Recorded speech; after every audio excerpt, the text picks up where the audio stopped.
అప్పలాయగుంటలోని శ్రీ ప్రసన్న వెంకటేశ్వర స్వామి వారి బ్రహ్మోత్సవాలు శనివారం ధ్వజారోహణంతో వైభవంగా ప్రారంభమయ్యాయి.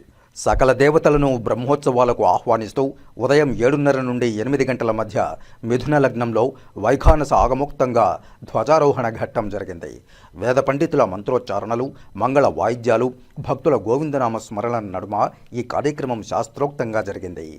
అంతకుముందు ఉదయం 5:30 గంటల నుండి 6 గంటల వరకు స్వామివారి తిరుచి ఉత్సవం నిర్వహించారు. ఈ ఉత్సవం ద్వారా తన బ్రహ్మోత్సవాల ఏర్పాట్లను స్వామివారు ఒకమారు ముందుగా పర్యవేక్షిస్తారు. అనంతరం ధ్వజస్తంభం వద్ద విశేష పూజా కార్యక్రమాలు జరిగాయి. అంతకుముందు భేరితాడనం, భేరి పూజ, ధ్వజపటం, నవసంధి, శ్రీవారి మాడవీధి ఉత్సవం, ఆస్థానం నిర్వహించారు. మిథున లగ్నంలో శ్రీదేవి భూదేవి సమేత శ్రీ ప్రసన్న వెంకటేశ్వర స్వామి వారి సమక్షంలో ధ్వజారోహణం నిర్వహించారు. ఇందులో వైఖానస శాస్త్రోక్తంగా గరుత్మంతుణ్ణి నూతన వస్త్రంపై లిఖించి పూజలు చేసి ధ్వజస్తంభంపై ప్రతిష్ఠించారు. ఎన్ని దానాలు చేసినా ధ్వజారోహణ కార్యంలో గరుడారోహణం వీక్షించిన భక్తులు పునీతులవుతారని పురాణాలు చెబుతున్నాయి. 18 గణాలను, 3 కోటి దేవతలను బ్రహ్మోత్సవాలకు ఆహ్వానించడం దీని లక్ష్యం. సమాజ శ్రేయస్సుకు, వంశాభివృద్ధికి ధ్వజారోహణం దోహదపడుతుంది. కాగా బ్రహ్మోత్సవాలను వైభవంగా నిర్వహించేందుకు పెద్ద ఎత్తున టీటీడీ పటిష్ట ఏర్పాట్లు చేపట్టింది.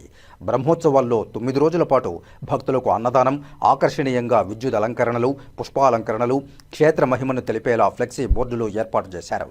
ఎస్వి మ్యూజిక్ కళాశాల, అన్నమాచార్య ప్రాజెక్టుల ఆధ్వర్యంలో స్వామివారి ఆలయ ప్రాంగణంలో ధార్మిక ప్రవచనాలు, సాంస్కృతిక కార్యక్రమాలను ఏర్పాటు చేశారు. భక్తులు పెద్ద సంఖ్యలో విచ్చేసి స్వామివారిని బ్రహ్మోత్సవాలను జయప్రదం చేయాలని టీటీడీ కోరుతోంది. అనంతరం ఉదయం 9:30 గంటల నుండి 11 గంటల వరకు స్వామి అమ్మవార్లకు వేడుకగా స్నపన తిరుమంజనం నిర్వహించారు. ఇందులో పాలు, పెరుగు, తేనె, కొబ్బరి నీళ్లు, పసుపు, చందనములతో అభిషేకం చేశారు. సాయంత్రం 5:30 నుండి రాత్రి 6:30 గంటల వరకు ఊంజల్ సేవ ఘనంగా జరగనుంది. బ్రహ్మోత్సవాల్లో మొదటిదైన పెద్దశేష వాహన సేవ రాత్రి 7 నుండి 8 గంటల వరకు వైభవంగా జరగనుంది. బ్రహ్మోత్సవాల సందర్భంగా ఆలయ ప్రాంగణంలో ఆకట్టుకునేలా పుష్పాలంకరణలు, విద్యుత్ దీపాలంకరణలు రూపొందించారు. భక్తులకు వేసవిలో ఇబ్బంది లేకుండా చలువ పందిళ్లు, త్రాగునీరు, మజ్జిగ, అన్నప్రసాదాలు ఏర్పాటు చేశారు. అదేవిధంగా ప్రథమ చికిత్సా కేంద్రం, ఆయుర్వేద వైద్యశాల తదితర కేంద్రాలను ఏర్పాటు చేశారు. ఈ కార్యక్రమంలో TTD deputy EO Harindranath, AEO Devarajulu, superintendent Srivani, temple inspector Sivakumar, AVSO Satish Kumar, ఇతర అధికారులు, ఆలయ అర్చకులు, శ్రీవారి సేవకులు, విశేష సంఖ్యలో భక్తులు పాల్గొన్నారు.